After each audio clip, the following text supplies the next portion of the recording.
in space exploration. These human spaceflight missions were a beacon of hope to me and to millions over the past 2 years as our world has been going through one of the most difficult periods in recent human history. We see the rise of division, fear, cynicism, and the loss of common humanity right when it is needed most. So first, Elon, let me say thank you for giving the world hope and reason to be excited about the future. Oh, it's kind of you to say. I do want to do that. Humanity has obviously a lot of issues, and people at times do bad things, but despite all that, I love humanity, and I think we should make sure we do everything we can to have a good future and an exciting future, and one where that maximizes the happiness of the people. Let me ask about Crew Dragon Demo 2. So that first flight with humans on board, how did you feel leading up to that launch? Were you scared? Were you excited? What was going through your mind? So much was at stake. Yeah, no, that was extremely stressful, no question. We obviously could not let them down in any way. So extremely stressful, I'd say, to say the least. But I was confident that at the time that we launched, that no one could think of anything at all to do that would improve the probability of success. And we racked our brains to think of any possible way to improve the probability of success. We could not think of anything more, and nor could NASA. And so then that's just the best that we could do. So then we went ahead and launched. Now, I'm not a religious person, but I nonetheless got on my knees and prayed for that mission. Were you able to sleep? No. How did it feel when it was a success? First, when the launch was a success, and when they returned back home or back to Earth? It was a great relief. Yeah. It's for high stress situations. I find it's not so much elation as relief. I think once as we got more comfortable and proved out the systems, because we really you got to make sure everything works. It was definitely a lot more enjoyable with the subsequent missions, and I thought the Inspiration mission was actually very inspiring. The Inspiration 4 mission. I'd encourage people to watch the Inspiration documentary on Netflix. It's actually really good, and it really is. I was actually inspired by that, and so that one I felt I was kind of able to enjoy the actual mission and not just be super stressed all the time. So for people that somehow don't know, it's the all-civilian, first time all-civilian out to space, out to orbit. Yeah, and it was I think the highest orbit that in 30 or 40 years or something. The only one that was higher was the one shuttle, a Hubble servicing mission. So it's cool. It's good. I think as a species, we want to be, continuing to do better and reach higher ground. And I think it would be tragic, extremely tragic, if Apollo was the high watermark for humanity, and that's as far as we ever got. And it's concerning that here we are, 49 years after the last mission to the moon, and so almost half a century, and we've not been back. And that's worrying. It's does that mean we've peaked as a civilization or what? So I think we got to get back to the moon and build a base there, a science base. I think we could learn a lot about the nature of the universe if we have a proper science base on the moon. We have a science base in Antarctica and, many other parts of the world. And so that's I think the next big thing. We've got to have a serious moon base, and then get people to Mars and get out there and be a spacefaring civilization. I'll ask you about some of those details, but since you're engineering challenges of everything that's involved, are you still able to marvel at the magic of it all, of space travel, of every time the rocket goes up, especially when it's a crewed mission? Or are you just so overwhelmed with all the challenges that you have to solve? And actually, sort of to add to that, The reason I wanted to ask this question of May 30th, it's been some time, so you can look back and think about the impact already. It's already, at the time, it was an engineering problem, maybe. Now it's becoming a historic moment. Like it's a moment that, how many moments will be remembered about the 21st century? To me, that or something like that, maybe Inspiration 4, or one of those will be remembered as the early steps of a new age of space exploration. Yeah, I mean, during the launches itself. So I mean, the thing I think maybe some people know, but a lot of people don't know is like I'm actually the chief engineer of SpaceX. So um, the I've signed off on pretty much all the design decisions, and so if there's something that goes wrong with that vehicle, it's fundamentally my fault. Um, so I'm really just thinking about all the things that so when I see the rocket, I see all the things that could go wrong and the things that could be better, and the same with the Dragon spacecraft. It's like other people say, oh, this is a spacecraft or a rocket and this looks really cool. I'm like, I've like a readout of like, these are the risks, these are the problems. That's what I see, like so it's not what other people see when they see the product. So let me ask you then to analyze Starship in that same way. I know you'll talk about in more detail about Starship in the near future, perhaps. We can talk about it now if you want. But just in that same way, like you said, when you see a rocket, you see a sort of a list of risks. In that same way, you said that Starship is a really hard problem. So there's many ways I can ask this, but if you magically could solve one problem perfectly, one engineering problem perfectly, which one would it be? On Starship? On Starship. So is it maybe related to the efficiency, the engine, the weight of the different components, the complexity of various things, maybe the controls of the crazy thing has to do to land? No, it's actually by far the biggest thing absorbing my time is engine production. Not the design of the engine. I've often said prototypes are easy, production is hard. So we have the most advanced rocket engine that's ever been designed. Because I say currently the best rocket engine ever is probably the RD-180 or RD-170. That's the Russian engine basically. And still, I think an engine should only count if it's gotten something to orbit. So our engine has not gotten anything to orbit yet, but it's the first engine that's actually better than the Russian RD engines, which were amazing design. So you're talking about Raptor engine. What makes it? What are the different aspects of it that make it like? What are you the most excited about if the whole thing works in terms of efficiency, all those kinds of things? Well, the Raptor is a full flow staged combustion engine, and it's at operating at a very high chamber pressure. So one of the key figures of merit, or perhaps the key figure of merit, is what is the chamber pressure at which the rocket engine can operate? That's the combustion chamber pressure. So Raptor is designed to operate at 300 bar, possibly maybe higher. That's 300 atmospheres. So the record right now for operational engine is the RD engine that I mentioned, the Russian RD, which is, I believe, around 267 bar. And the difficulty of the chamber pressure increases on a nonlinear basis. So 10% more chamber pressure is more like 50% more difficult. But that chamber pressure is that is what allows you to get a very high power density for the engine. So enabling a very high thrust to weight ratio and a very high specific impulse. So specific impulse is like a measure of the efficiency of a rocket engine. Or it's really the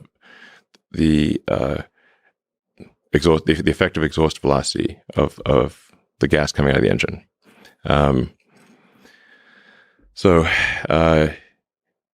with a very high chamber pressure, you can have a compact engine that nonetheless has a high expansion ratio, which is the ratio between the exit nozzle and the throat. So engine's got, like, you see a rocket engine's got like sort of like a hourglass shape. It's like a chamber, and then it necks down, and then there's a nozzle, and the ratio of the exit diameter to the throat is expansion ratio. So why is it such a hard engine to manufacture at scale? It's very complex. So a lot of what does complexity mean here? Is a lot of components involved. There's a lot of components and a lot of unique materials that so we had to invent several alloys that don't exist in order to make this engine work. So it's a materials problem too. It's a materials problem, and in a staged combustion, a full flow staged combustion, there are many feedback loops in the system. So you basically you've got propellant and hot gas flowing simultaneously to so many different places on the engine, and they all have a recursive effect on each other. So you change one thing here, it has a recursive effect here. It changes something over there, and it's quite hard to control. There's a reason no one's made this before. But and the reason we're doing a staged combustion full flow is because it has the highest theoretical possible efficiency. So, in order to make a fully reusable rocket, which that's really the holy grail of orbital rocketry, you have to have everything's got to be the best. It's got to be the best engine, the best airframe, the best heat shield, extremely light avionics, very clever control mechanisms. You've got to shed mass in any possible way that you can. For example, instead of putting landing legs on the booster and ship, we are going to catch them with a tower to save the weight of the landing legs. So that's we're talking about catching the largest flying object ever made on a giant tower with chopstick arms. It's like Karate Kid with the fly, but much bigger. Pulling something this like probably won't work the first time. Anyway, so this is bananas. This is banana stuff. So you mentioned that you doubt. Well, not you doubt, but there's days or moments when you doubt that this is even possible. It's so difficult. So you're saying there's a chance. I'm saying there's a chance, exactly. Right, cool. Just not sure how long it will take. But we have a very, very talented team. They're working night and day to make it happen. And like I said, the critical thing to achieve for the revolution in spaceflight and for humanity to be a spacefaring civilization is to have a fully and rapidly reusable orbital rocket. There's not even been any orbital rocket that's been fully reusable ever, and this has always been the holy grail of rocketry. And many smart people, very smart people, have tried to do this before and have not succeeded. So, because it's such a hard problem. What's your source of belief in situations like this? When the engineering problem is so difficult, there's a lot of experts, many of whom you admire, who have failed in the past. Yes. And a lot of people, a lot of experts, maybe journalists, all the kind of, the public in general have a lot of doubt about whether it's possible. And you yourself know that even if it's a non-null set, non-empty set of success, it's still unlikely or very difficult. Like, where do you go to, both personally, intellectually, as an engineer, as a team, like for source of strength needed to sort of persevere through this and to keep going with the project, take it to completion?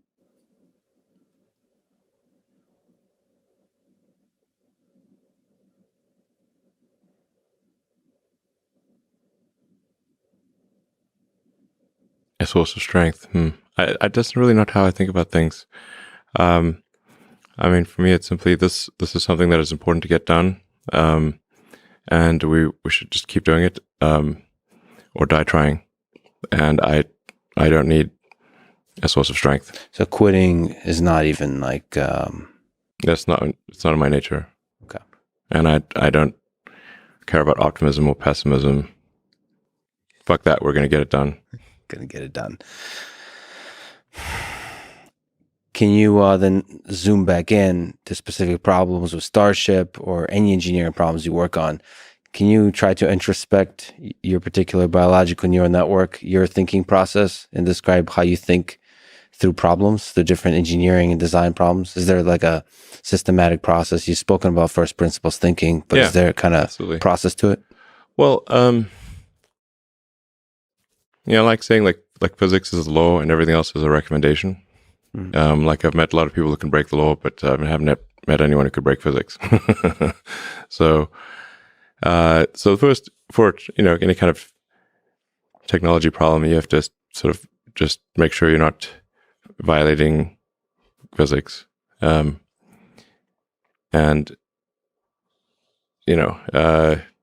first principles analysis, I think, is something that can be applied to really any walk of life, anything really. It's really just saying, let's boil something down to the most fundamental principles, the things that we are most confident are true at a foundational level, and that sets your axiomatic base, and then you reason up from there, and then you cross-check your conclusion against the axiomatic truths.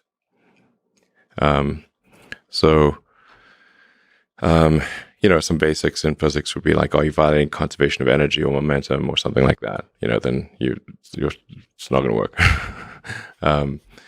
So that's just to establish, is it possible? And then another good physics tool is thinking about things in the limit. If you take a particular thing and you scale it to a very large number or to a very small number, how do things change? Both like like in number of things you manufacture or something like that, and then in time. Yeah, like let's say take an example of like manufacturing, which I think is just a very underrated problem. And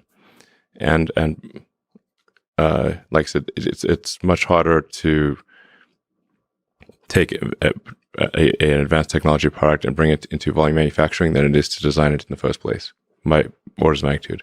So let's say you're trying to figure out is why is this part or product expensive? Is it because of something fundamentally foolish that we're doing, or is it because our volume is too low? And so then you say, okay, well, what if our volume was 1 million units a year? Is it still expensive? That's what I mean by thinking about things in the limit. If it's still expensive at 1 million units a year, then volume is not the reason why your thing is expensive. There's something fundamental about the design. And then you can focus on reducing the complexity or something like that in the design. You could change the design to change the part to be something that is not fundamentally expensive. But that's a common thing in rocketry because the unit volume is relatively low, and so a common excuse would be, well, it's expensive because our unit volume is low. And if we were in like automotive or something like that, or consumer electronics, then our costs would be lower. I'm like, okay, so let's say now you're making 1 million units a year. Is it still expensive? If the answer is yes, then economies of scale are not the issue. Do you throw into manufacturing? Do you throw like supply chain? You talked about resources and materials and stuff like that. Do you throw that into the calculation of trying to reason from first principles, like how we're going to make the supply chain work here? Yeah. And then the cost of materials, things like that, or is that too much? Exactly. So, another a good example, I think, of thinking about things in the limit is if you take any any product, any machine or whatever, like take a rocket or whatever, and say, if you look at the raw materials in the rocket, so you're going to have like aluminum, steel, titanium, Inconel, specialty alloys, copper, and you say, what are what's the weight of the constituent elements of each of these elements, and what is their raw material value? And that sets the asymptotic limit for how low the cost of the vehicle can be unless you change the materials. So, and then when you do that, call it like maybe the magic wand number or something like that. So that would be like if you had the, like just a pile of these raw materials here, and you could wave the magic wand and rearrange the atoms into the final shape. That would be the lowest possible cost that you could make this thing for unless you change the materials. So then, and that is always almost always a very low number. So then what's actually causing things to be expensive is how you put the atoms into the desired shape. Yeah, actually, if you don't mind me taking a tiny tangent, I often talk to Jim Keller, who's somebody that worked with you as a friend. Yeah, Jim was did great work at Tesla. So I suppose he carries the flame of the same kind of thinking that you're talking about now.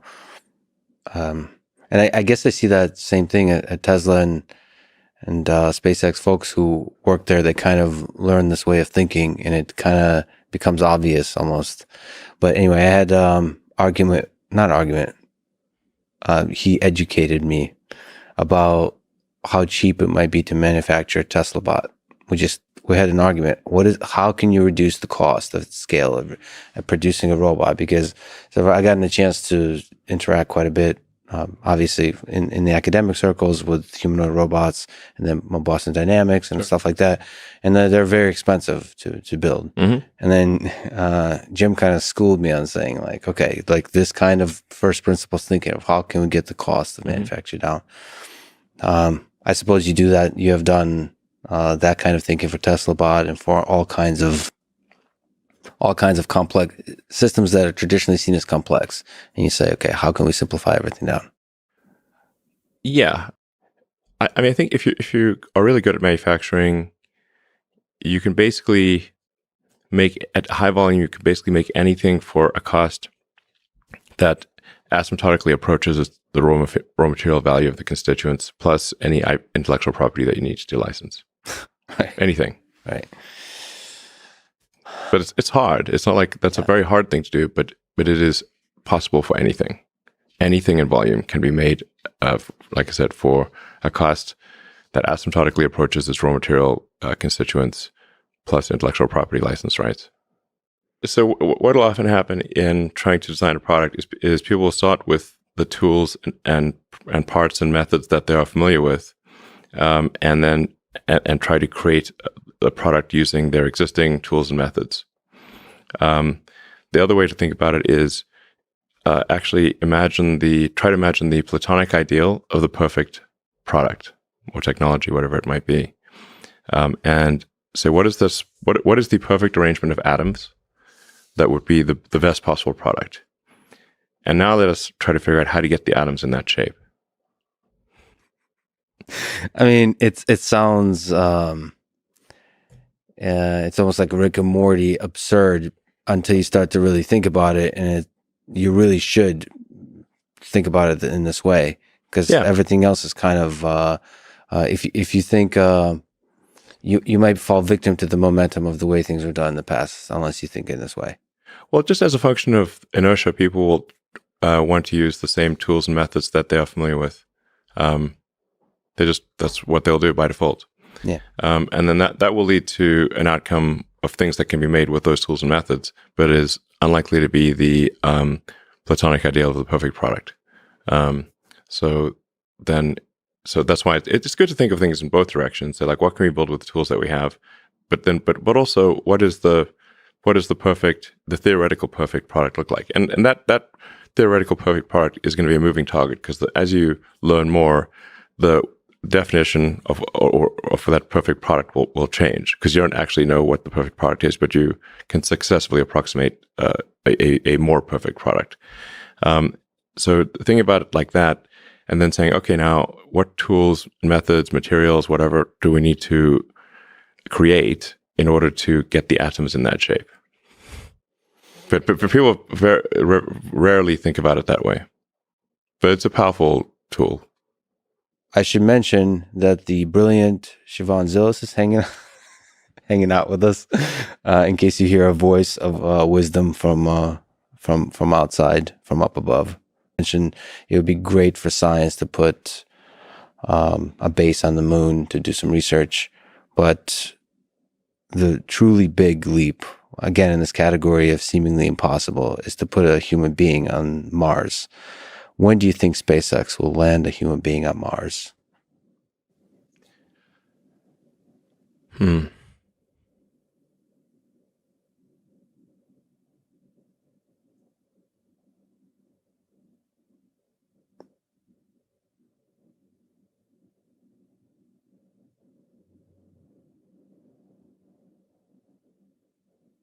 Best case is about 5 years. Worst case, 10 years. What are the determining factors, would you say, from an engineering perspective, or is that not the bottlenecks? It's fundamentally, engineering the vehicle. Starship is the most complex and advanced rocket that's ever been made by, I don't know, order of magnitude or something like that. It's a lot. It's really next level. So, and the fundamental optimization of Starship is minimizing cost per ton to orbit and ultimately cost per ton to the surface of Mars. This may seem like a mercantile objective, but it is actually the thing that needs to be optimized.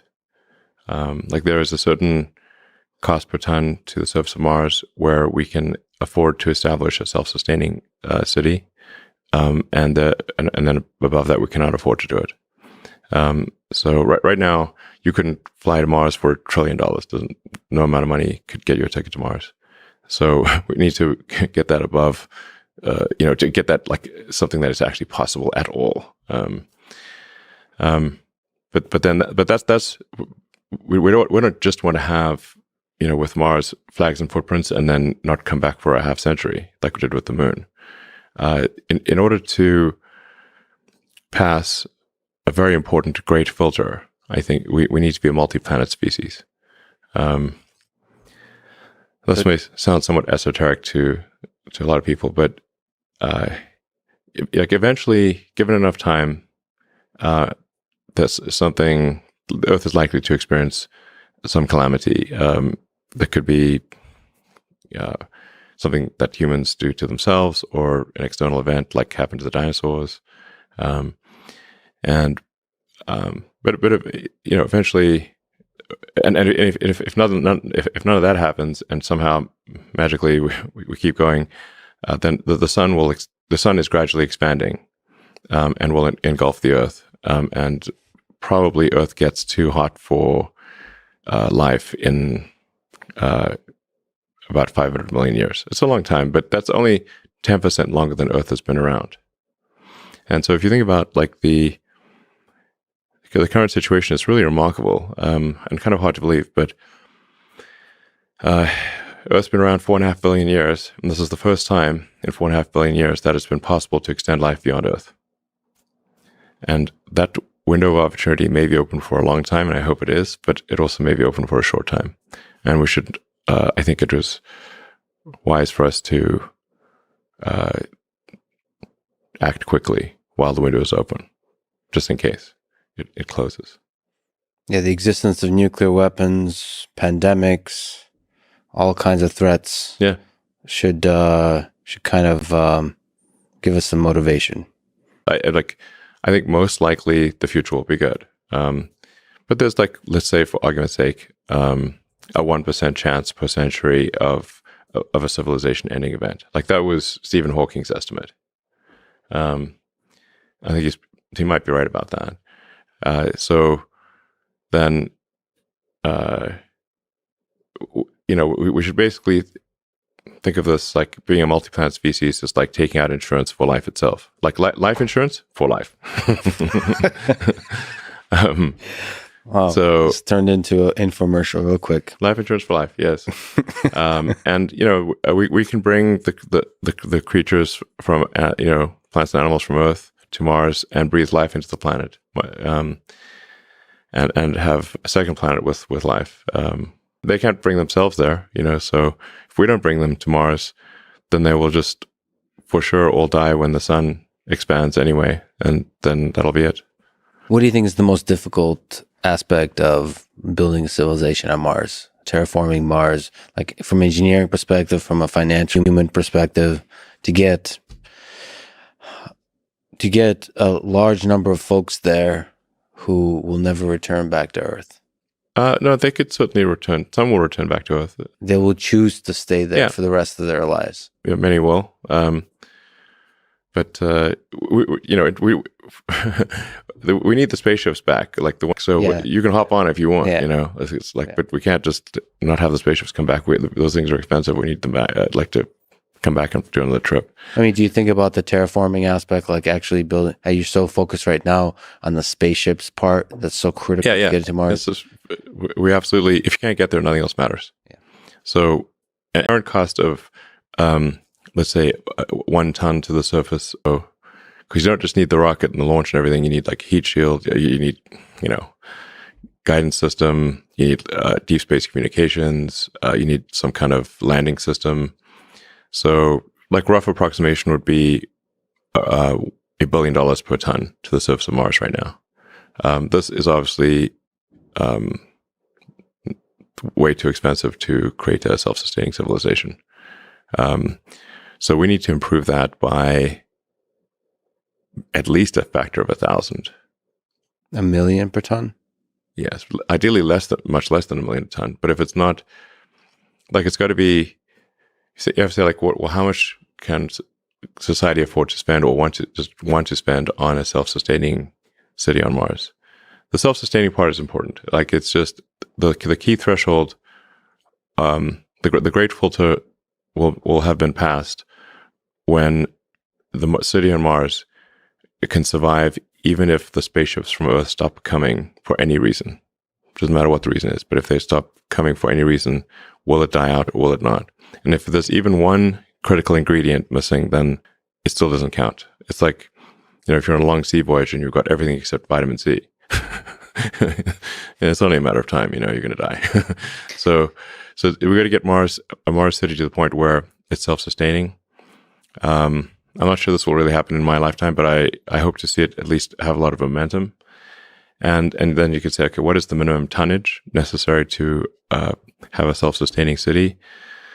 And there's a lot of uncertainty about this. You could say, like, I don't know, it's probably at least 1 million tons, because you have to set up a lot of infrastructure on Mars. Like I said, you can't be missing anything that, in order to be self-sustaining, you can't be missing. Like, you need, semiconductor fabs. You need iron ore refineries. You need lots of things. And Mars is not super hospitable. It's the least inhospitable planet, but it's definitely a fixer-upper of a planet. Outside of Earth. Yes. Earth is pretty good. Earth is like easy. Yeah. And also we should clarify, in the solar system. Yes, in the solar system. There might be nice, like, vacation spots. There might be some great planets out there, but it's hopeless. Too hard to get there? Yeah, way, way, way, way, way too hard. To say the least. Let me push back on that. Not really a pushback, but a quick curveball of a question. So you did mention physics as the first starting point. So general relativity allows for wormholes. They technically can exist. Do you think... well... Or are you saying the wormhole thing is debatable. We currently do not know of any means of going faster than the speed of light. There is, like, you can only move at the speed of light through space, but if you can make space itself move, that's warping space much more than the speed of light by a lot. Yeah. But if this is possible, the amount of energy required to warp space is so gigantic, it boggles the mind. So all the work you've done with propulsion, how much innovation is possible with rocket propulsion? Is this, you've seen it all, and you're constantly innovating in every aspect. How much is possible? Like, how much can you get 10x somehow? Is there something in there in physics that you can get significant improvement in terms of efficiency of engines and all those kinds of things? Well, as I was saying, like really the holy grail is a fully and rapidly reusable orbital system. So right now, the Falcon 9 is the only reusable rocket out there.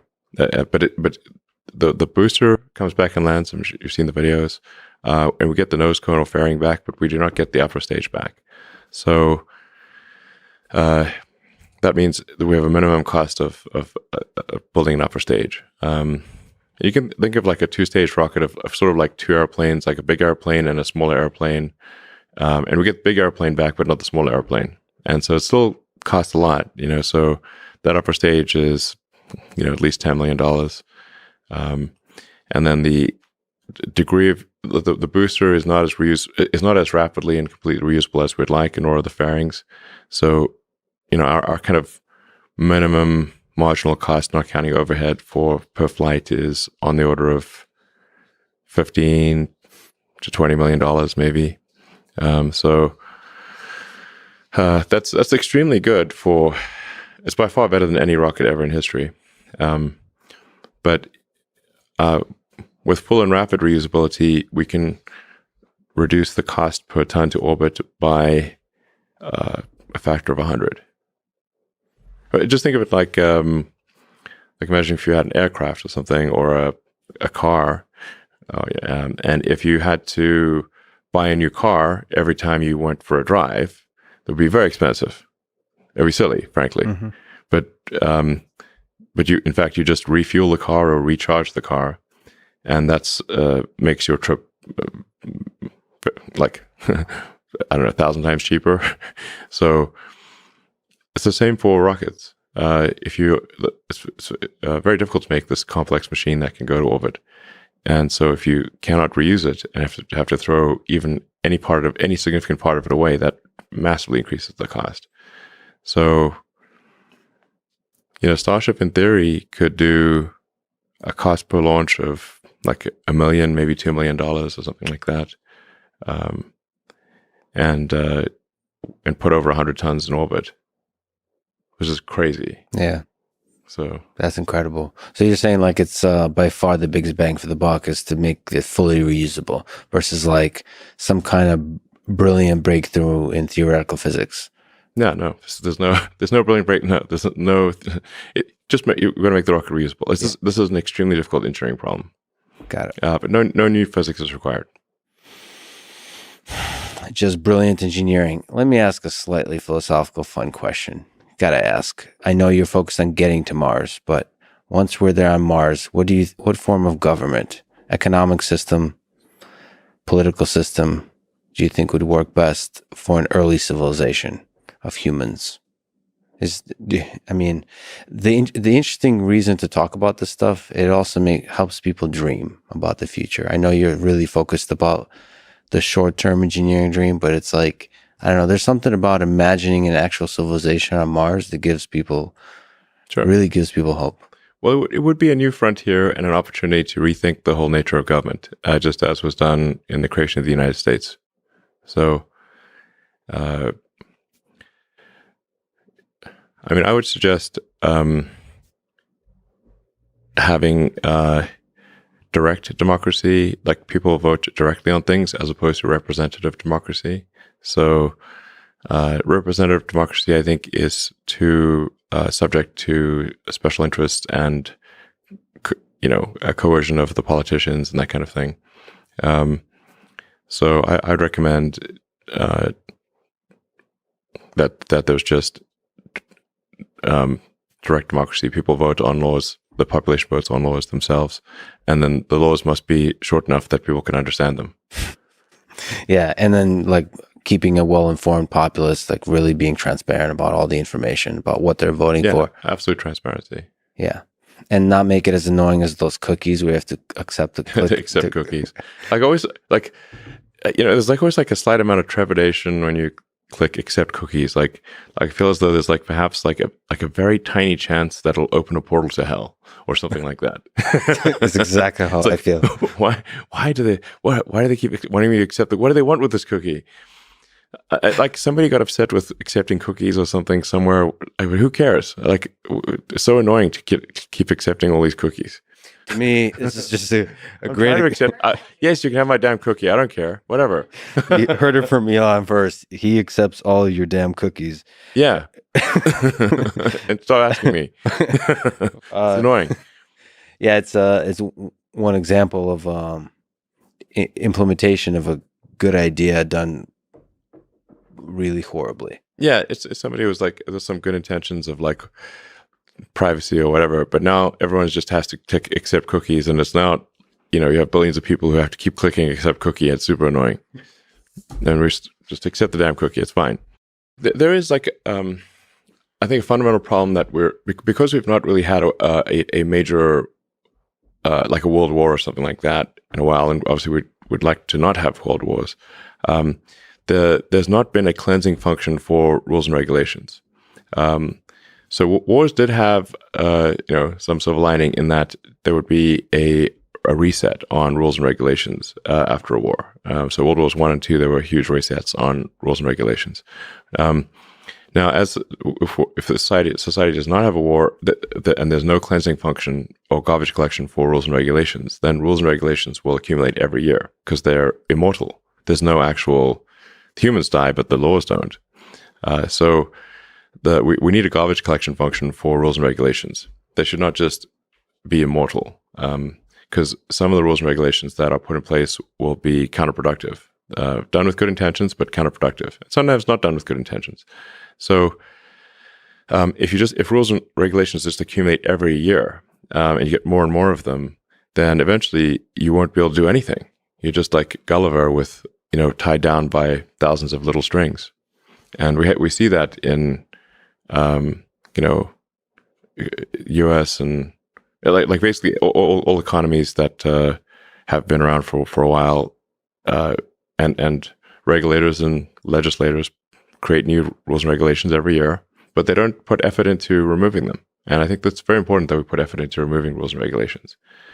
But it gets tough because you get special interests that then are dependent on, like they have a vested interest in that whatever rule and regulation, and that they fight to not get it removed. Yeah, so I guess the problem with the Constitution is it's kind of like C versus Java because it doesn't have any garbage collection built in. I think there should be.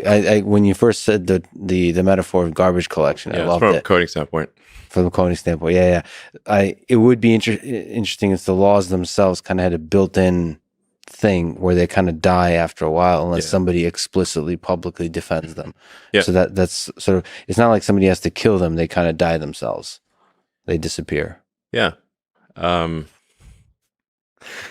to defend Java or anything, but the C++, you could also have great garbage collection in Python and so on. Yeah. So something needs to happen, or just the civilization's arteries just harden over time. And you can just get less and less done because there's just a rule against everything.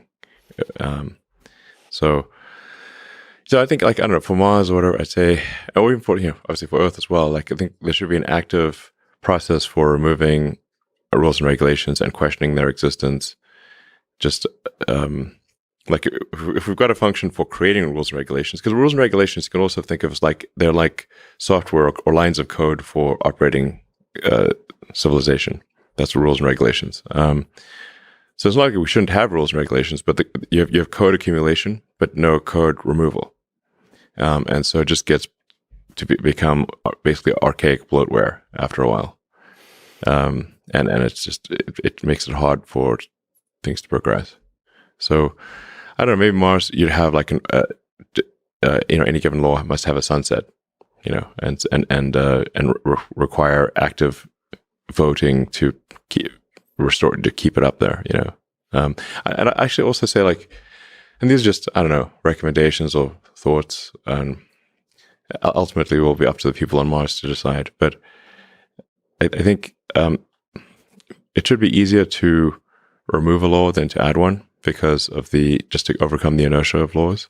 So maybe it's like, for argument's sake, you need, like, say 60% vote to have a law take effect, but only a 40% vote to remove it. So let me be the guy. You posted a meme on Twitter recently where there's like a row of urinals. A guy just walks all the way across. Oh, sure, yeah. And he tells you about crypto. I mean, that's happened to me so many times. I think maybe even literally. Yeah. Do you think, technologically speaking, there's any room for ideas of smart contracts or so on? Because you mentioned laws. That's an interesting use of things like smart contracts to implement the laws by which governments function. Like something built on Ethereum, or maybe a dog coin that enables smart contracts somehow. I don't quite understand this whole smart contract thing. I mean, so I'm too dumb to understand smart contracts. That's a good line. I mean, my general approach to any kind of like deal or whatever is just make sure there's clarity of understanding. That's the most important thing. Right. And just keep any kind of deal very, very short and simple, plain language. And just make sure everyone understands this is the deal. Is it clear? And what are the consequences if various things don't happen? But usually deals are, business deals or whatever are way too long and complex and overly lawyered and pointlessly. You mentioned that Doge is the people's coin.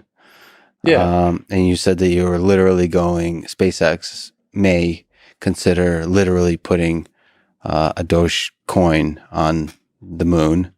Is this something you're still considering? Mars, perhaps? Do you think there's some chance, we've talked about political systems on Mars, that Dogecoin is the official currency of Mars at some point in the future?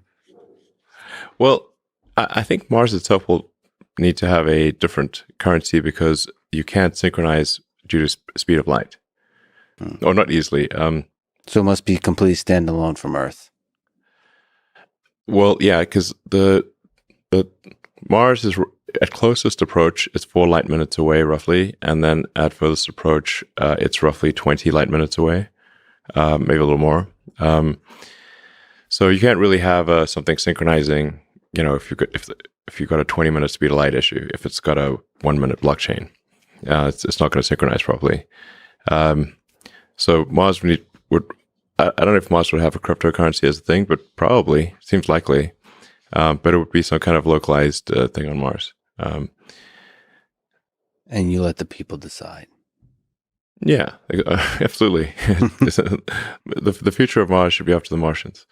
So, I mean, I think the cryptocurrency thing is an interesting approach to reducing the error in the database that is called money. I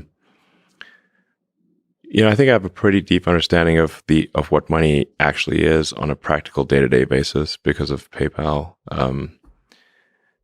We really got in deep there. And right now, the money system, actually, for practical purposes, is really a bunch of heterogeneous mainframes running old COBOL. Okay, you mean literally? That's literally. That is literally what's happening in batch mode. Okay. In batch mode. Yeah, and I pity the poor bastards who have to maintain that code. Okay, that's a pain. That's pain. Not even Fortran. It's COBOL. Yep, it's COBOL. And the banks are still buying mainframes in 2021 and running ancient COBOL code. The Federal Reserve is like probably even older than what the banks have, and they have an old COBOL mainframe. And so now, so the government effectively has editing privileges on the money database, and they use those editing privileges to make more money whenever they want, and this increases the error in the database that is money. So I think money should really be viewed through the lens of information theory, and so it's kind of like an internet connection. Like, what's the bandwidth? Total bit rate. What is the latency, jitter? packet drop, errors in the network communication. Just think of money like that, basically. I think that's probably the right way to think of it. And then say what system, from an information theory standpoint, allows an economy to function the best, and crypto is an attempt to reduce the error in money that is contributed by governments diluting the money supply as basically a pernicious form of taxation. So both policy in terms of with inflation and actual like technological cobalt, like cryptocurrency takes us into the 21st century in terms of the actual systems that allow you to do the transaction, to store wealth, all those kinds of things. Like I said, just think of money as information. People often will think of money as having power in and of itself. It does not. Money is information, and it does not have power in and of itself. Again, applying the physics tools of thinking about things in the limit is helpful. If you are stranded on a tropical island, and you have $1 trillion, it's useless because there's no resource allocation. Money is a database for resource allocation, but there's no resources to allocate except yourself. So money is useless.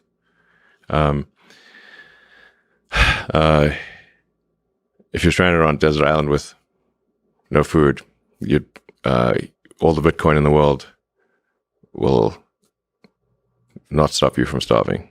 Yeah. So,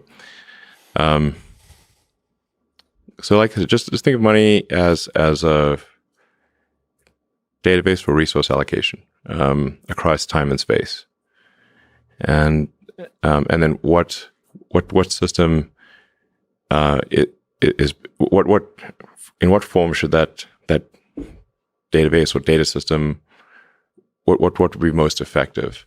Now, there is a fundamental issue with say Bitcoin in its current form, in that the transaction volume is very limited, and the latency the latency for a properly confirmed transaction is too long, much longer than you'd like.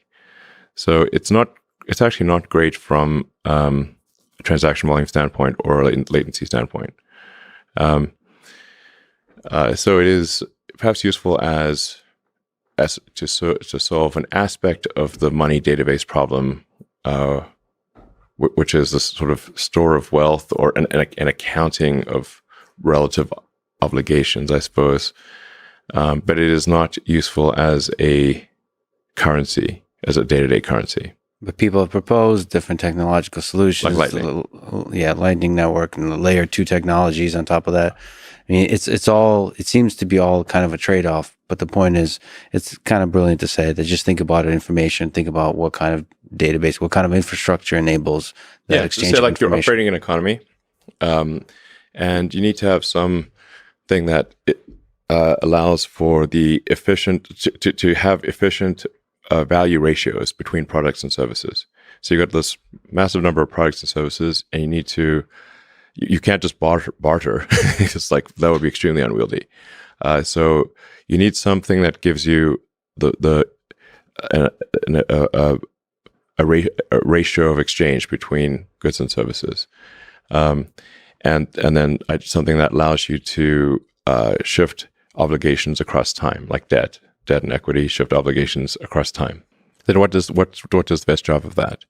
Part of the reason why I think there's some merit to Dogecoin, even though it was obviously created as a joke, is that it actually does have a much higher transaction volume capability than Bitcoin, and the costs of doing a transaction, the Dogecoin fee is very low. Like right now, if you want to do a Bitcoin transaction, the price of doing that transaction is very high, so you could not use it effectively for most things. And nor could it even scale to a high volume.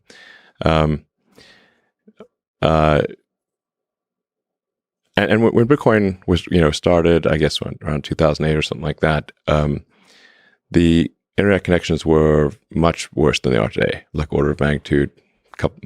I mean, they're way worse, in 2008. So like having a small block size or whatever is, and a long synchronization time is made sense in 2008. But to 2021 or fast forward 10 years, it's like comically low. It's so. And I think there's some value to having a linear increase in the amount of currency that is generated. So because some amount of the currency, if a currency is too deflationary, or should say, if a currency is expected to increase in value over time, there's reluctance to spend it. Because you're like, I'll just hold it and not spend it because its scarcity is increasing with time. So if I spend it now, then I will regret spending it. So I will just, hodl it. Mm-hmm. But if there's some dilution of the currency occurring over time, that's more of an incentive to use it as a currency. So Dogecoin, somewhat randomly, has just a fixed number of sort of coins or hash strings that are generated every year. So there's some inflation, but it's not a percentage base. It's a fixed number. So the percentage of inflation will necessarily decline over time. So I'm not saying that it's like the ideal system for a currency, but I think it actually is. I like how you said around 2008. So you're not, some people suggested you might be Satoshi Nakamoto. You've previously said you're not. Let me ask. Not. You're not, for sure. Would you tell us if you were? Yes. Okay. Do you think it's a feature or a bug that he's anonymous, or she, or they? It's an interesting kind of quirk of human history that there is a particular technology that is a completely anonymous inventor or creator.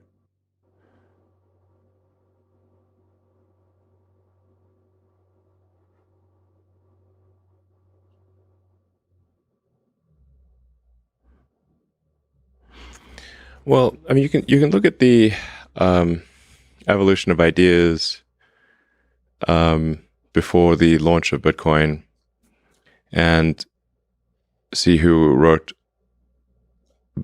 about those ideas, and then I don't know exactly. Obviously, I don't know who created Bitcoin for practical purposes, but the evolution of ideas is pretty clear before that, and it seems as though Nick Szabo is probably more than anyone else responsible for the evolution of those ideas. So, he claims not to be Nakamoto, but I'm not sure that's neither here nor there. But he seems to be the one more responsible for the ideas behind Bitcoin than anyone else.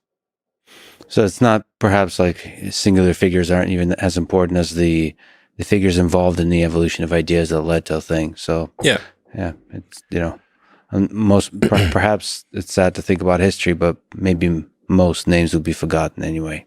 What is a name anyway? It's a name attached to an idea. What does it even mean, really? I think Shakespeare had a thing about roses and stuff, whatever he said. Rose by any other name would smell sweet. I got Elon to quote Shakespeare. I feel like I accomplished something today. Shall I compare thee to a summer's day? I'm gonna clip that out. Not more temperate and more fair. Autopilot. Tesla Autopilot.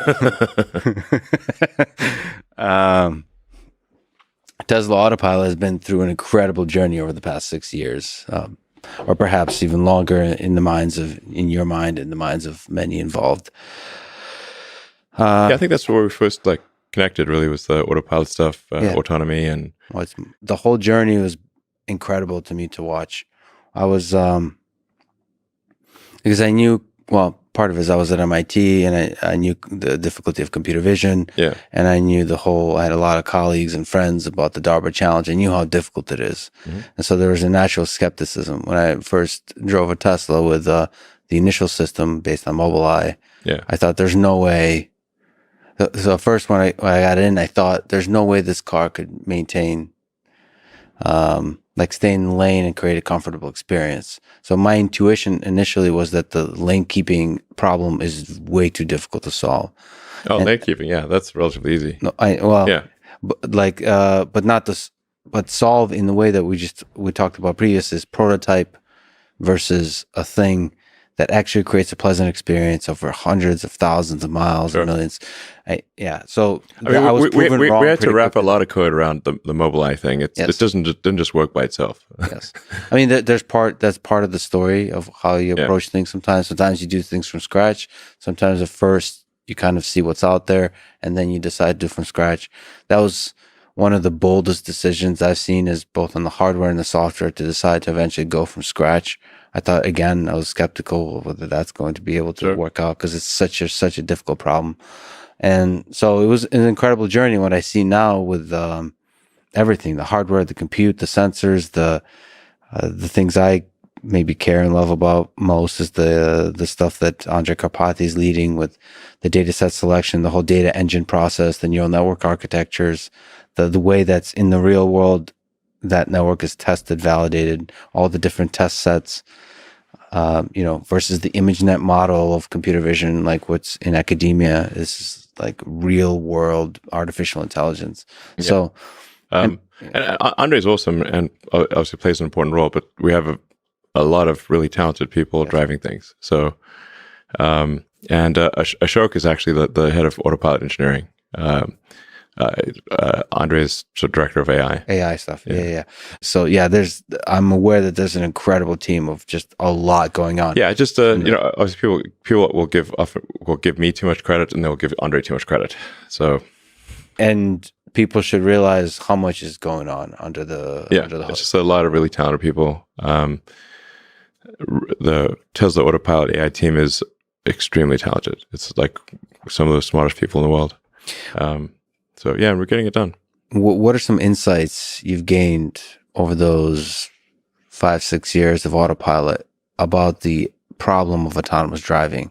So you leaped in having some sort of first principles kinds of intuitions, but nobody knows how difficult the problem. Yeah, I thought the self-driving problem would be hard, but it was harder than I thought. It's not like I thought it would be easy. I thought it would be very hard, but it was actually way harder than even that. So, I mean, what it comes down to at the end of the day is to solve self-driving, you have to solve, you basically need to recreate what humans do to drive, which is humans drive with optical sensors, eyes, and biological neural nets. And so in order to, that's how the entire road system is designed to work, with basically passive optical and neural nets, biologically. And now that we need to, so for full self-driving to work, we have to recreate that in digital form. So we have to, that means cameras with advanced neural nets in silicon form, and then it will obviously solve for full self-driving. That's the only way. I don't think there's any other way. But the question is, what aspects of human nature do you have to encode into the machine, right? So you have to solve the perception problem, like detect, and then you first realize what is the perception problem for driving, like all the kinds of things you have to be able to see. Like what do we even look at when we drive? There's I just recently heard Andre talked about at MIT about like car doors. I think it was the world's greatest talk of all time about car doors. Yeah. The fine details of car doors. Like what is even an open car door, man? So like the ontology of that's the perception problem. We humans solve that perception problem, and Tesla has to solve that problem. And then there's the control and the planning coupled with the perception. You have to figure out like what's involved in driving, like especially in all the different edge cases. And then I mean, maybe you can comment on this. How much game theoretic kind of stuff needs to be involved. At a four-way stop sign, as humans, when we drive, our actions affect the world. Like, Sure. it changes how others behave. Most autonomous driving, you're usually just responding to the scene, as opposed to like really asserting yourself in the scene. Do you think? I think these. So I think these sort of control logic conundrums are not the hard part. Let's see. What do you think is the hard part in this whole beautiful, complex problem? So it's a lot of freaking software, man. A lot of smart lines of code. For sure, in order to have create an accurate vector space. So, like if you're coming from image space, which is like this flow of photons, going to the cameras, and and then so you have this massive bit stream in image space, and then you have to effectively compress a massive bit stream corresponding to photons that knocked off an electron in a camera sensor, and turn that bit stream into vector space. By vector space, I mean like you've got cars and humans and lane lines and curves and traffic lights and that kind of thing. Once you have an accurate vector space, the control problem is similar to that of a video game, like a Grand Theft Auto or Cyberpunk. If you have accurate vector space, the control problem is I wouldn't say it's trivial. It's not trivial, but it's not like some insurmountable thing. But having an accurate vector space is very difficult. Yeah, I think we humans don't give enough respect to how incredible the human perception system is, to mapping the raw photons to the vector space representation in our heads. Your brain is doing an incredible amount of processing, and giving you an image that is a very cleaned up image. Like when we look around here, we see, like you see color in the corners of your eyes, but actually your eyes have very few cones, like cone receptors in the peripheral vision. Your eyes are painting color in the peripheral vision. You don't realize it, but their eyes are actually painting color, and your eyes also have like this blood vessels and all sorts of gnarly things, and there's a blind spot. But do you see your blind spot? No, your brain is painting in the blind spot. And you're going to do see these things online where you look here and look at this point, and then look at this point, and if it's in your blind spot, your brain will just fill in the missing bits. So cool. The peripheral vision is so cool. It Yeah. makes you realize all the illusions for vision science. It makes you realize just how incredible the brain is. The brain is doing a crazy amount of post-processing on the vision signals from your eyes. It's insane. So, and then even once you get all those vision signals, your brain is constantly trying to forget as much as possible. So human memory is perhaps the weakest thing about the brain is memory. So because memory is so expensive to a brain and so limited, your brain is trying to forget as much as possible and distill the things that you see into the smallest amounts of information possible. So your brain is trying to not just get to a vector space, but get to a vector space that is the smallest possible vector space of only relevant objects. And I think like you can sort of look inside your brain, or at least I can, like when you drive down the road and try to think about what your brain is actually doing consciously. And it's like you'll see a car because you don't have cameras, you don't have eyes in the back of your head or the side, so you say like you basically your head is like you basically have like two cameras on a slow gimbal.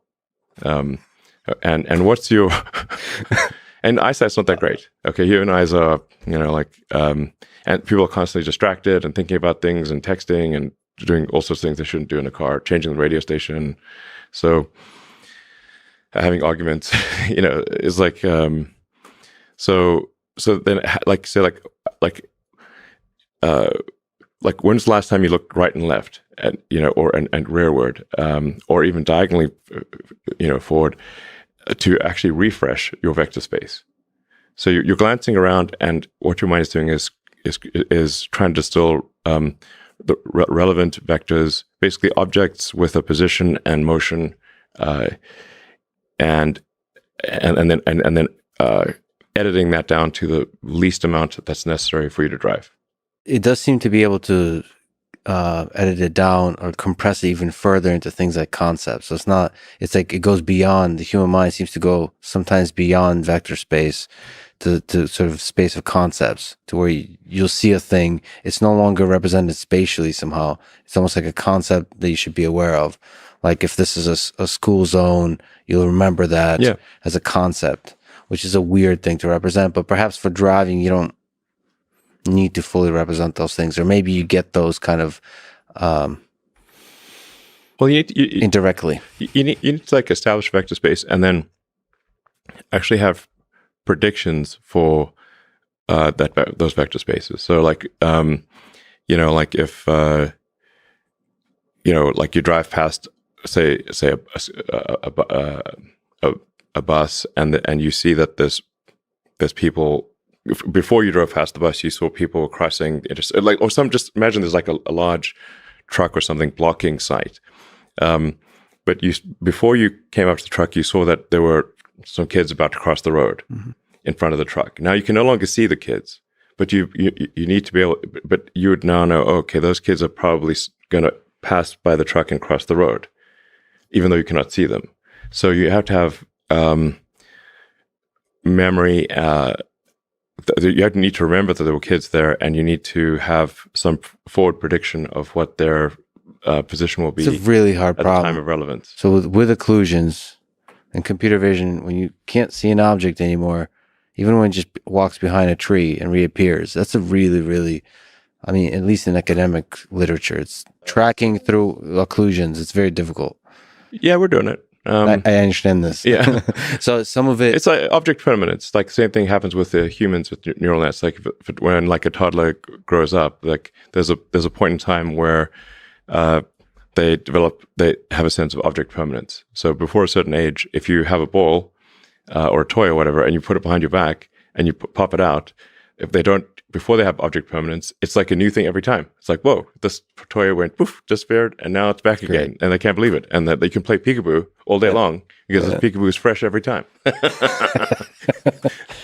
But then we figure out object permanence. Then they realize, oh no, the object is not gone; it's just behind your back. Sometimes I wish we never did figure out object permanence. Yeah, so that's an important problem to solve. Yes. So like an important evolution of the neural nets in the car is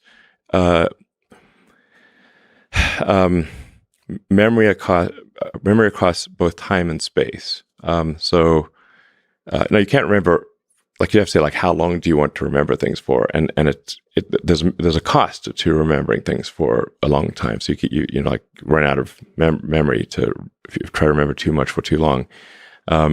And then you also have things that are stale if you remember them for too long. And then you also need things that are remembered over time. So even if you, like, say, have, like, for argument's sake, 5 seconds of memory on a time basis, but, like, let's say you're parked at a light and you saw, use a pedestrian example, that people were waiting to cross the road, and you can't quite see them because of an occlusion. But they might wait for a minute before the light changes for them to cross the road. You still need to remember that that's where they were, and that they're probably going to cross the road, type of thing. So even if that exceeds your time-based memory, it should not exceed your space memory. And I just think the data engine side of that, so getting the data to learn all of the concepts that you're saying now, is an incredible process. It's this iterative process of just, it's this hydronet of many. Hydronet. Yeah. We're changing the name to something else. Okay. I'm sure it'll be equally as Rick and Morty like. There's a lot of, yeah. We've re-architected the neural net, the neural nets in the cars so many times. It's crazy. Oh, so every time there's a new major version, you'll rename it to something more ridiculous or memorable and beautiful. Sorry, not ridiculous, of course. If you see the full like array of neural nets that are operating in the car, it kind of boggles the mind. There's so many layers. It's crazy. So yeah, but we started off with simple neural nets that were basically image recognition on a single frame from a single camera, and then trying to knit those together with C. I should say we're really primarily running C here because C++ is too much overhead, and we have our own C compiler.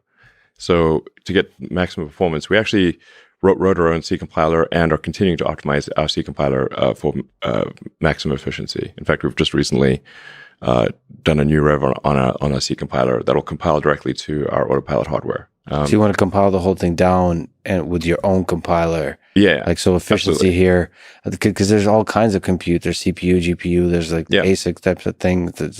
And you have to somehow figure out the scheduling across all of those things. And so you're compiling the code down that does all, okay. So that's why there's a lot of people involved. There's a lot of hardcore software engineering at a very sort of bare metal level. Because we're trying to do a lot of compute that's constrained to our full self-driving computer. So, and we want to try to have the highest frames per second possible in a sort of very, very finite amount of compute and power. So, we really put a lot of effort into the efficiency of our compute. So there's actually a lot of work done by some very talented software engineers at Tesla that at a very foundational level to improve the efficiency of compute and how we use the trip accelerators, which are basically doing matrix math, dot products, like a bazillion dot products. And it's like what are neural nets? It's like compute wise, like 99% dot products. So, and you want to achieve as many high frame, low jitter. I think one of the things we're moving towards now is no post-processing of the image through the image signal processor. So, like for what happens for cameras is that almost all cameras is there's a lot of post-processing done in order to make pictures look pretty. Mm-hmm. And so we don't care about pictures looking pretty. We just want the data. So we're moving to just raw photon counts. So the system will, like the image that the computer sees is actually much more than what you'd see if you represented it on a camera. Wow. It's got much more data. And even in very low light conditions, you can see that there's a small photon count difference between, this spot here and that spot there, which means that, so it can see in the dark incredibly well, because it can detect these tiny differences in photon counts. That's like much better than you'd possibly imagine. So, and then we also save 13 milliseconds on a latency. From removing the post-processing in the image? Yes. Yeah. It's like, because we've got, 8 cameras and then there's roughly, 1.5 milliseconds or so, maybe 1.6 milliseconds of latency for each camera. And so going to just basically bypassing the image processor gets us back 13 milliseconds of latency, which is important. and we track latency all the way from, photon hits the camera to, all the steps that it's got to go through to get, go through the various neural nets and the C code, and there's a little bit of C++ there as well. Well, maybe a lot, but the core stuff is the heavy duty compute is all in C, and so we track that latency all the way to an output command to the drive unit to accelerate, the brakes to slow down, the steering, turn left or right. So, because you got to output a command that's going to go to a controller, and like some of these controllers have an update frequency that's maybe 10 hertz or something like that, which is slow. That's like now you lose 100 milliseconds potentially. So, so then we want to update the drivers on the, like say, steering and braking control to have more like 100 hertz instead of 10 hertz, and you get a 10 millisecond latency instead of 100 milliseconds worst case latency. And actually, jitter is more of a challenge than latency, because latency is like you can anticipate and predict, but if you've got a stack up of things going from the camera to the computer through then a series of other computers and finally to an actuator on the car, if you have a stack up of tolerances, of timing tolerances, then you can have quite a variable latency, which is called jitter. And that makes it hard to anticipate exactly how you should turn the car or accelerate, because if you got maybe 150, 200 milliseconds of jitter, then you could be off by up to 0.2 seconds, and this could make a big difference.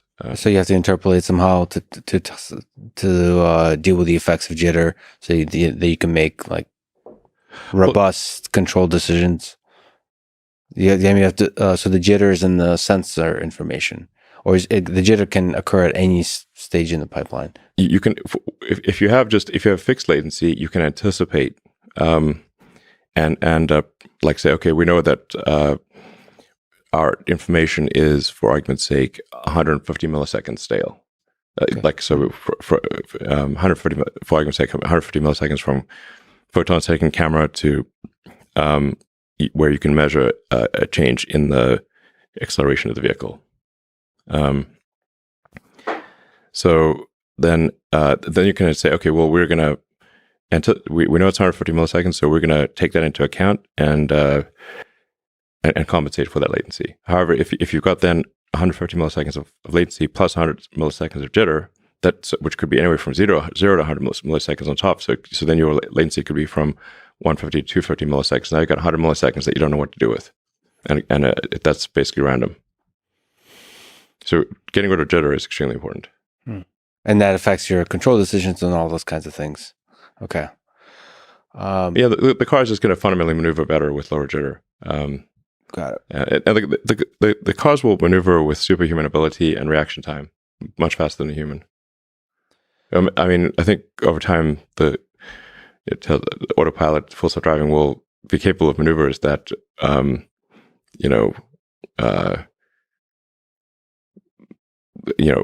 far more than what like James Bond could do in like the best movie type of thing. That's exactly what I was imagining in my mind as you said it. It's like impossible maneuvers that a human couldn't do. So.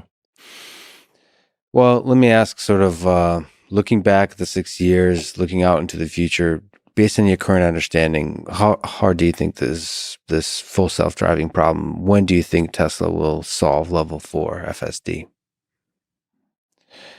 I mean, it's looking quite likely that it will be next year. And what does the solution look like? Is it the current pool of FSD beta candidates, they start getting greater and greater as they have been degrees of autonomy, and then there's a certain level beyond which they can do their own, they can read a book? Yeah. So, I mean, you can see that anybody who's been following the full self-driving beta closely will see that the rate of disengagements has been dropping rapidly. So, like a disengagement be where the driver intervenes to prevent the car from doing something dangerous potentially. So, so the interventions, per million miles has been dropping dramatically. At some point, and that trend looks like it happens next year is that the probability of an accident on FSD is less than that of the average human, and then significantly less than that of the average human. So it certainly appears like we will get there next year. Then of course then there's going to be a case of, okay, well, we now have to prove this to regulators and prove it to, and we want a standard that is not just equivalent to a human, but much better than the average human. I think it's got to be at least 2 or 3 times higher safety than a human. So 2 or 3 times lower probability of injury than a human. Before we would actually say, like, okay, it's okay to go. It's not going to be equivalent. It's got to be much better. So if you look, FSD 10.6 just came out recently. 10.7 is on the way. Maybe 11 is on the way somewhere in the future. Yeah. We were hoping to get 11 out this year, but it's 11 actually has a whole bunch of fundamental rewrites on the neural net architecture, and some fundamental improvements in creating vector space. So there is some fundamental leap that really deserves the 11. I mean, that's a pretty cool number. Yeah. 11 would be a single stack for all, one stack to rule them all. But there are just some really fundamental neural net architecture changes that will allow for much more capability, but at first they're going to have issues. So, like, we have this working on sort of alpha software, and it's good, but it's basically taking a whole bunch of C code and deleting a massive amount of C code and replacing it with a neural net. And Andre makes this point a lot, which is like neural nets are kind of eating software. Over time, there's less and less conventional software, more and more neural net, which is still software, but it's still comes out to lines of software. But let's just more neural net stuff and less heuristics, basically. If you're more matrix based stuff and less heuristics based stuff, like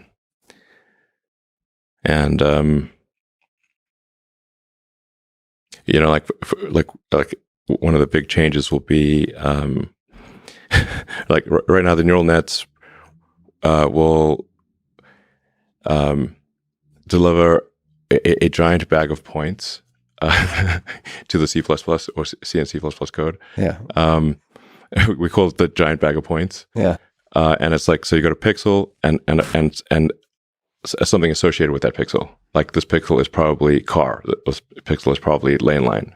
Then you've got to assemble this giant bag of points in the C code and turn it into vectors. And it does a pretty good job of it, but we need another layer of neural nets on top of that to take the giant bag of points and distill that down to vector space in the neural net part of the software, as opposed to the heuristics part of the software. This is a big improvement. Neural nets all the way down is what you want. It's not even all neural nets, but it's this will be just this is a game changer to not have the bag of points, the giant bag of points that has to be assembled with many lines of C++, and have a neural net just assemble those into a vector. So that the neural net is outputting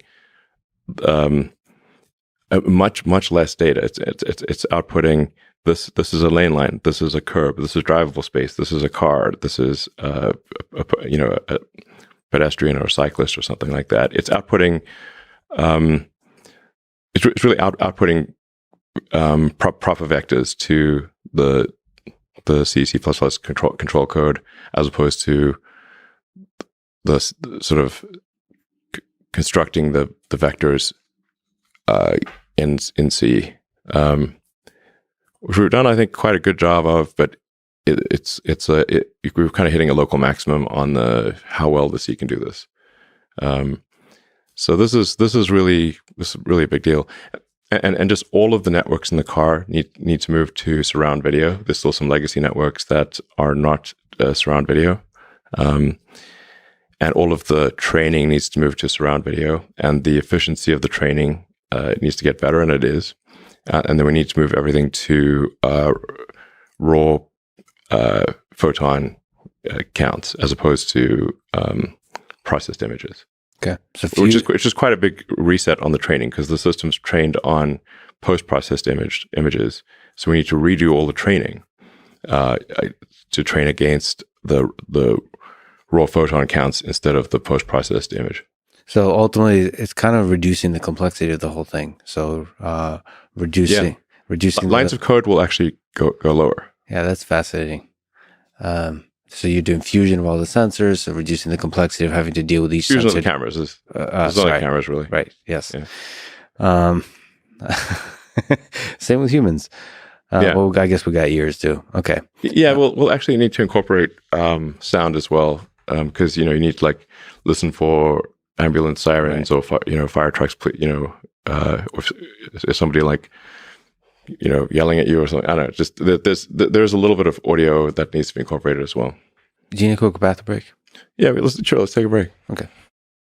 Honestly, frankly, like the ideas are the easy thing, and the implementation is the hard thing. Like the idea of going to the moon is the easy part. Yeah. But going to the moon is the hard part. It's the hard part. And there's a lot of like hardcore engineering that's got to get done at the hardware and software level. Like I said, optimizing the C compiler and just cutting out latency everywhere. Like this is, if we don't do this, the system will not work properly. So the work of the engineers doing this, they are like the unsung heroes to some, but they are critical to the success of the situation. I think you made it clear. I mean, at least to me, it's super exciting. Everything that's going on outside of what Andre is doing.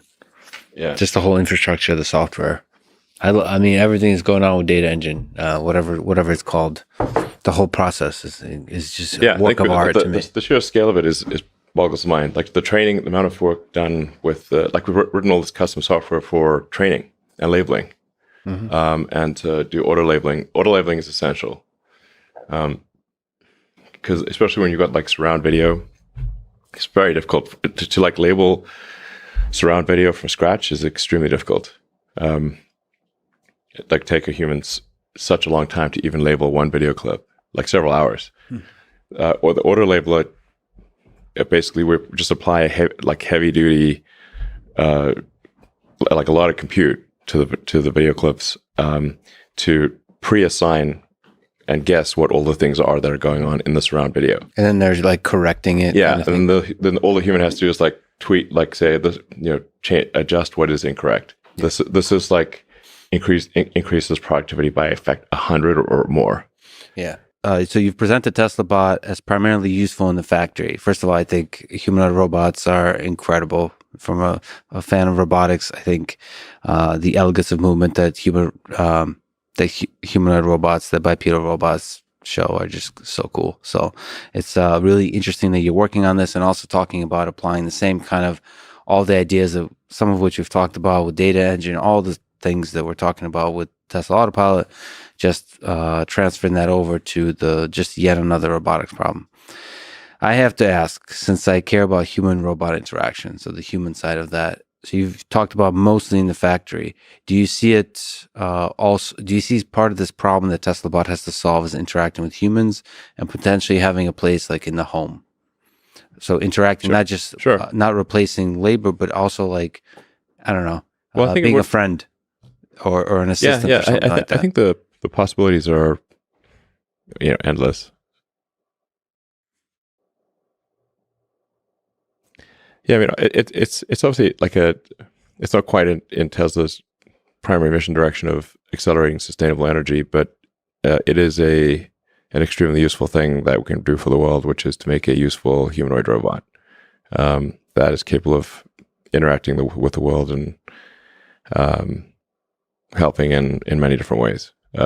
So in factories and really just I mean, I think if you say like extrapolate to many years in the future, it's like I think work will become optional. So, like, there's a lot of jobs that if people weren't paid to do it, they wouldn't do it. Like, it's not fun, necessarily. Like, if you're washing dishes all day, it's like, even if you really like washing dishes, you really want to do it for 8 hours a day, every day? Probably not. So, and then there's like dangerous work, and basically, if it's dangerous, boring, it has like potential for repetitive stress injury, that kind of thing, then that's really where humanoid robots would add the most value initially. So that's what we're aiming for, is to for the humanoid robots to do jobs that people don't voluntarily want to do. And then we'll have to pair that obviously with some kind of universal basic income in the future. So I think. So do you see a world when there's like hundreds of millions of Tesla bots performing different tasks throughout the world? Yeah, I haven't really thought about it that far into the future, but I guess that there may be something like that. So, Can I ask a wild question? So the number of Tesla cars has been accelerating. There's been close to 2 million produced. Many of them have autopilot. I think we're over 2 million now. Yeah. Do you think there will ever be a time when there will be more Tesla bots than Tesla cars? Yeah, actually, it's funny you asked this question, because normally I do try to think pretty far into the future, but I haven't really thought that far into the future with the Tesla bot, or it's codenamed Optimus. I call it Optimus Subprime. Because it's not like a giant, transformer robot. But it's meant to be a general purpose helper bot. And basically, like the things that we're basically like Tesla, I think, has the most advanced real world AI for interacting with the real world, which we developed as a function of to make self-driving work. And so, along with custom hardware and like a lot of hardcore low-level software to have it run efficiently and be power efficient, because it's one thing to do neural nets if you've got a gigantic server room with 10,000 computers, but now let's say you have to now distill that down into one computer that's running at low power in a humanoid robot or a car. That's actually very difficult, and a lot of hardcore software work is required for that. So since we're kind of like solving the navigate the real world with neural nets problem for cars, which are kind of like robots with 4 wheels, then it's like kind of a natural extension of that is to put it in a robot with arms and legs, and actuators.